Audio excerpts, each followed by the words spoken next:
Saludos. En esta ocasión tenemos la oportunidad de hablarles sobre la membrana celular. Yo, Cristian Adames, les estaré presentando acerca de las generalidades de la membrana. Empecemos.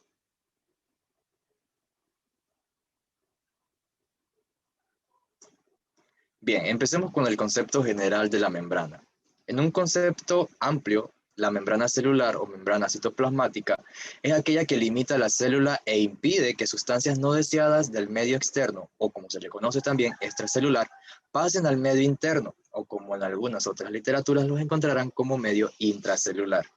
Es una bicapa selectiva permeable fosfolipídica que realiza funciones como la de transportar nutrientes al interior o también la de expulsar sustancias que no desea o sustancias de desechos fuera de la célula.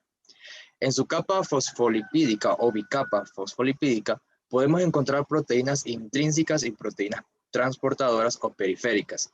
También podemos mencionar que es elástica, fina y flexible, con un grosor de apenas de 6 a 10 nanómetros. Bien, se menciona que ella no es visible al microscopio en su estado natural. Sin embargo, a la hora de que se realiza el procesamiento histológico y el cortado del tejido, ella pues arrastra consigo diferentes proteínas, las cuales le dan la coloración por hematocilina a la hora de pues realizar el proceso histológico. Y podemos apreciar la membrana gracias a estas características. Bien, vamos a hablar acerca de su composición. ¿Cuál es la composición de la membrana citoplasmática o membrana celular? Bien, está compuesta de 55% de proteínas, 25% lípidos, 13% colesterol y 4% de otros lípidos y 3% de hidratos de carbono. Explicamos ahora la parte interna. La parte interna y externa de la membrana, como sabemos, la membrana plasmática, está compuesta por proteínas que van a ser intrínsecas o proteínas transportadoras o periféricas. Las proteínas intrínsecas son básicamente aquellas que van a atravesar por completo la membrana, o bien no la van a atravesar por completo, pero van a estar adheridas a ella. Van a servir de canales para el paso de iones hidrosolubles, van a constituir lo que vendría a ser los canales, los dominios de poros, que vendrían a ser 6TM, 4TM o 2TM. Y las proteínas periféricas, que son aquellas que van a recibir estímulos y pueden también funcionar en lo que es los potenciales de acción. Bien, está formada por una bicapa, como lo hemos mencionado, que tiene lípidos en su composición. Aquí podemos encontrar diferentes lípidos. Bueno, las partes de los lípidos, que pueden ser un extremo hidrófilo, que quiere decir que le gusta estar en contacto con su medio acuoso, debido al extremo de fosfato del lípido que contiene. Y el otro hidrófobo, que como su palabra lo dice, no le gusta estar en contacto con el medio acuoso, debido al extremo de ácidos grasos que repelen las moléculas de agua. Sin embargo, estas dos colas hidrófobas, que son el extremo caudal del fosfolípido, son los que van a formar el centro de la membrana citoplasmática. Las proteínas de membrana, también es parte de su composición, que son masas globulares que flotan en la capa lipídica. Por lo general son glucoproteínas que constan de dos grupos funcionales, como ya lo hemos mencionado, las proteínas integrales y las proteínas periféricas. Las proteínas integrales son aquellas que van a permitir el paso de moléculas hidrosolubles. Pero ¿cuáles son estas moléculas hidrosolubles? Hidrógeno, sodio, potasio, calcio y cloro. Permite el transporte activo celular y puede estar estructurando enzimas y receptores celulares. Por otro lado, las proteínas periféricas van a estar en la periferia de lo que es la membrana y se van a encargar de atraer ciertas proteínas o receptores de diferentes neurotransmisores. También encontramos hidratos de carbono. Se unen a proteínas y a lípidos formando glucoproteínas y glucolípidos. Estos hidratos de carbono se salen formando una capa débil por encima de la membrana, que se le conoce como glucocálix. ¿Qué es el glucocálix? El glucocálix pues tiene funciones muy importantes en la membrana, porque el glucocálix básicamente va a servir como una identificación o un marcador para que las membranas o las células de los linfocitos no ataquen a las propias células del cuerpo. El glucocálix básicamente es la identificación de la célula que le permite al sistema inmunitario identificar otros tipos de células que no pertenecen al organismo, lo que les da la oportunidad de eliminarlas y prevenir así infecciones u otras anomalías que puedan causar esta malformación en el cuerpo. Bien, otras funciones como receptores hormonales, por ejemplo la insulina, como lo estaba mencionando, las proteínas periféricas y específicamente los glucocálix, porque sabemos cuando el glucógeno se une a diferentes partes, como a los fosfolípidos en glucolípido y a las proteínas en la glucoproteína. Bueno, el glucocálix básicamente va a hacer esto. Cuando se une a la proteína, va a formar la glucoproteína y ahí es que va a funcionar como receptores hormonales para recibir las partes de la insulina. Aquí podemos ver las partes más explicadas de la membrana, ¿verdad? Con sus diferentes estructuras. Y por último, las membranas también pueden realizar, o el glucólisis reaccionan reacciones inmunitarias, por lo que podemos decir que, en un resumen general de la membrana, ella es permeable al paso de moléculas hidrofóbicas, pequeñas como oxígeno, dióxido de carbono y nitrógeno, y es parcialmente permeable al agua, el etanol, el glicerol y la urea.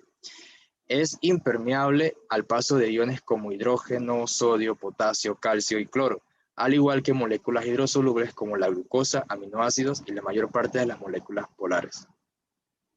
Muchas gracias.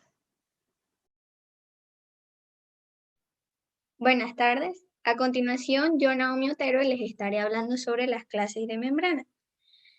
Como bien sabemos, existen tres clases o tipos de membrana. Están las permeables, las impermeables y las semipermeables.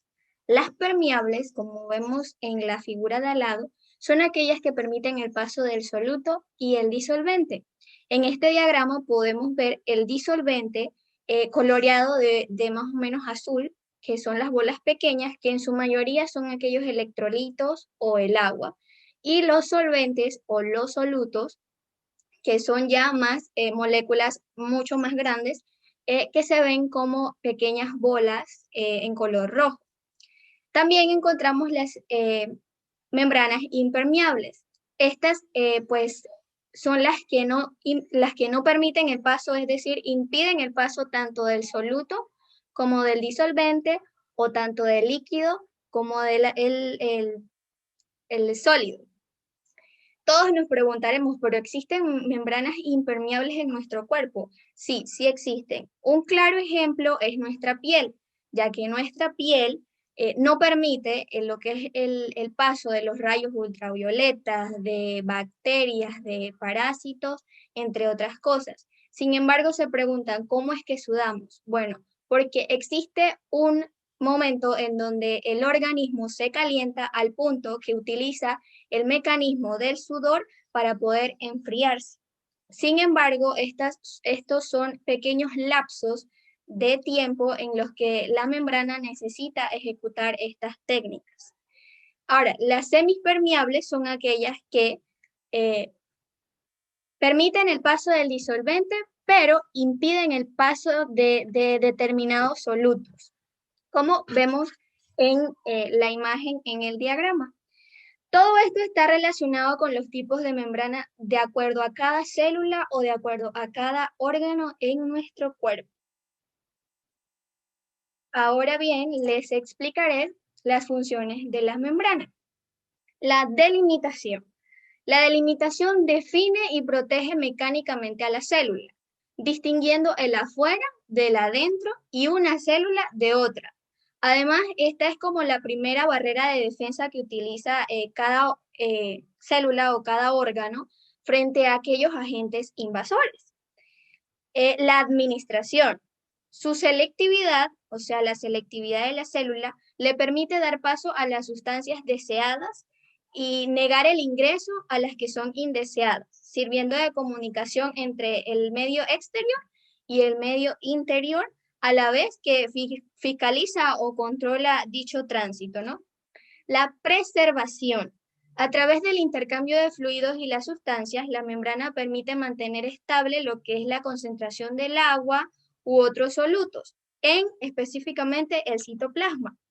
Incluso mantener el nivel de pH, las cargas electroquímicas que puedan entrar a él, entre otros. La comunicación. La membrana puede reaccionar ante estímulos provenientes del exterior, transmitiendo la información al interior de la célula y poniendo en marcha procesos determinados como la división celular, el movimiento celular o incluso la segregación de lo que son las sustancias bioquímicas. Muchas gracias. Buenas tardes, yo, Laia Cotes, les hablaré sobre los potenciales de la membrana. Bueno, más que nada, el potencial de membrana es la diferencia de potencial en ambos lados de la membrana, que separa dos soluciones en concentraciones de iones. Es como cuando la membrana separa el interior y el exterior de una célula. Existe una diferencia de potencial de membrana, por lo tanto se dice que la membrana se polariza. Si el potencial de membrana se vuelve más positivo que el potencial de reposo, se dice entonces que la membrana se despolariza. Si el potencial de membrana se vuelve más negativo que el potencial de reposo, entonces se dice que la membrana se hiperpolariza. Cabe destacar que el potencial de reposo está determinado principalmente por la distribución desigual de los iones o partículas cargadas entre el interior y el exterior de las células. Esto genera diferentes tipos de iones. Siguiente diapositiva, por favor. Ok. Tipos de iones. Cabe destacar que existen distintos tipos de iones, pero destacan principalmente dos principales, que son los iones de carga positiva o los cationes, que en este caso vendrían siendo el sodio y el potasio, y los iones de carga negativa o los aniones, que vendrían siendo el cloruro y los aniones orgánicos. En la mayoría de las células, el potasio y los aniones orgánicos, como los de las proteínas y los aminoácidos, se encuentran en concentraciones más altas fuera de la célula. Sin embargo, el sodio y el cloruro generalmente se encuentran en concentraciones más altas fuera de la célula. Esto quiere decir que a través de la membrana hay gradientes de concentración estables para todos los tipos de iones abundantes. Algunos canales iónicos son altamente selectivos para un tipo de ion, pero esto permite el paso de varios iones. Los canales iónicos que permiten el paso principalmente de potasio se les denomina canales de potasio, y los canales iónicos que permiten el paso principalmente del sodio se les denomina canales de sodio. Como podemos observar en la imagen, entra el sodio, que vendrían siendo las bolitas azules, y la salida del potasio a través del canal de potasio, que vendrían siendo las bolitas de color morado. Siguiente diapositiva. Ok. Patología de la membrana plasmática. Cabe destacar que estas patologías se deben principalmente a fallos o alteraciones que ocurren en las proteínas que forman parte de la membrana. Quisiera destacar en esta ocasión la fibrosis quística y el síndrome congénito QT largo. Ok, la fibrosis quística es un trastorno causado por una proteína normal que no permite el ingreso y salida normalmente del cloruro en ciertas células, principalmente en las células de los pulmones y del páncreas. Como consecuencia, esta enfermedad produce una mucosidad pegajosa y secreciones que impiden el paso de la respiración y afectan los pulmones. Se caracteriza por una infección crónica en las vías respiratorias, puede causar insuficiencia pancreática, además del funcionamiento anormal de las glándulas sudoríparas. Ahora, el síndrome congénito QT largo es una alteración del sistema de conducción del corazón. Afecta un proceso denominado repolarización, que es cuando se restablece la carga del corazón después de cada latido. Es un trastorno poco común, pero que se considera que se hereda, o sea que es transmitido de una generación a la siguiente, que puede ser también de un resultado de un accidente cerebrovascular o de algún otro tipo de trastorno neurológico. Puede producir un ritmo cardíaco anormal, un desmayo o la pérdida del conocimiento e incluso la muerte súbita. Listo. Gracias.